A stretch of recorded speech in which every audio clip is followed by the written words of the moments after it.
Helixus Technologies are providing fundamental pillars for sustainable communities, and this includes water access, energy, also personal and financial care and healthcare as well. And with me is CEO Ian Parker to give us an update on what Helixus is doing. And my goodness, Ian, I was taking a look. You've had a lot going on, a lot of updates with the company. So bring us up to date on where Helixus is right now. We have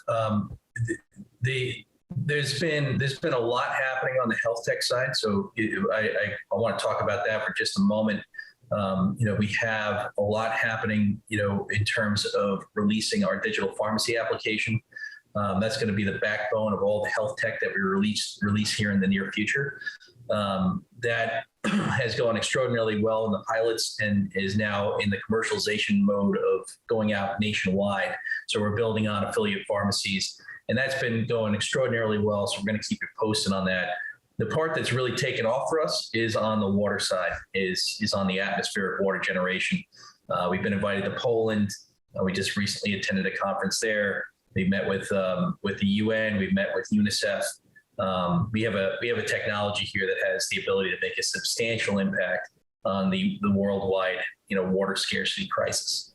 Well, it's interesting because I've been reading a lot about water and how this could be a major issue in the years ahead. Even wars fought over it. So I don't think people quite realize that. You mentioned the Poland Symposium. So tell me about that. What was that all about? So that's a NATO special operations symposium. So all of our special operators, Green Berets, Navy SEALs, so forth, all the special operations forces from the US, all the special operations forces from NATO and various other NATO allies. We're at this conference. It's an opportunity for the commanders, the policymakers, the value-added resellers to all share ideas, share challenges, opportunities that they're seeing, and address certain things that can help us be better at special operations, including winning hearts and minds. Yeah. So we were invited largely because of the water, our water technology, the atmospheric water harvesting that we have. One of the things that we usually don't think about, we think about water being a problem, in communities, but we don't think about it in terms of our forces on the ground when they're deployed in a particular theater, and that's a big problem. We just assume that the water is going to be there, and it's usually not.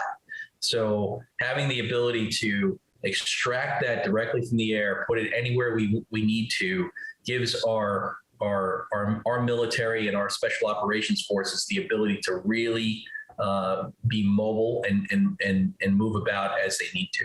Interesting. Yeah, we definitely take water for granted. Assume it's going to be there and plentifully available and all that. So maybe we should think a little bit more about that. Now, of course, we've got the COP conference going on in Scotland right now. You also have representation there. So what is that meant to accomplish for Helixus?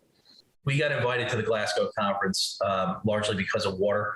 Our technology has the ability to make a substantial impact. So we were invited to share our ideas as to how we could potentially get that deployed. When you think about what's happening around the world in terms of water scarcity, you've got 800 children a day dying from various waterborne illnesses and other types of dehydration issues. So every minute counts here. And, in terms of the way we've been thinking about it, the way we've been trying to solve this problem, poking holes in the ground and going around the world doing that, those are all good things, but they're not getting us ahead of the problem.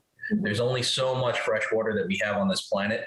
We have to think different. So if we look at the atmosphere around us, there's an unlimited amount of water in the air right now that we can access. And once we unlock that, we can get ahead of this water crisis. And that's one of the things that excites me getting up in the morning is we're not just doing something that's going to bring our shareholders value, but something that's going to make a substantial impact on the world around us. Yeah, no, it's nice to do both, right? So, and this is the atmospheric water harvesting technology is what you're talking about. Right. How does it work? What are the applications for it?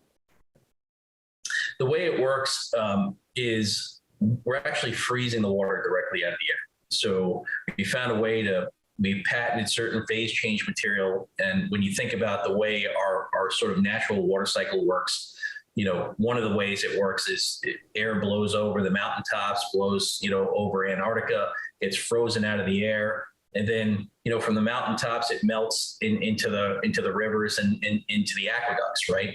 So what we've done is taken that same process the Earth's been doing for billions of years and stuck it in a box. Now we're able to take that box and put it anywhere we need to.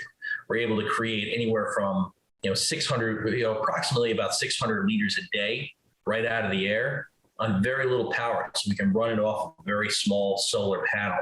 And that makes it a game changer. Because, previously all of our sort of competitors would need a significant amount of power to run their machines. We don't need that. Okay. So what's the scalability of this? What are the steps to get it in the field? How big of a market is it? There are a lot of questions there. Yeah. In terms of market, when you think about the market, it's absolutely enormous, because what we're talking about right now is making a substantial impact on one of the biggest problems we have in the world. The addressable market is not in the in the millions, it's in the tens of billions, if not hundreds of billions, right? So we have the ability to take substantial market share there. And that's one of the reasons, people should probably start getting excited about our company. We're starting to pick up momentum, in the DC area. We're starting to pick up momentum in the UN. We're starting to pick up, momentum with special operations, largely because of the broad application of these units. When you think about how many units we could potentially sell out there, we should be a market leader here, and being a market leader in a multi-billion-dollar addressable market is something that investors should drive significant value to our investors. Yeah, for sure. Anything you'd like to add before we close, Ian? The one thing I would like to add is we've done a lot with some really great people. We have great people on the health tech side. We have great people on the development side of the water technology. Great team in Mexico, great team in the U.S., great team in Spain, and I want to thank them all. It's really fun to work with people that just continue to drive significant value for our shareholders. I also would like to thank some of the people that are starting to build awareness for us, such as Denver Riegelman, former congressman. He's been a big advocate for ours in the DC area, and I want to thank him for that as well. Okay, well, best of luck, because it's certainly an issue for the future that a lot of people are starting to know. So thank you so much, Ian, for coming back. I look forward to more updates. Thank you, Jane.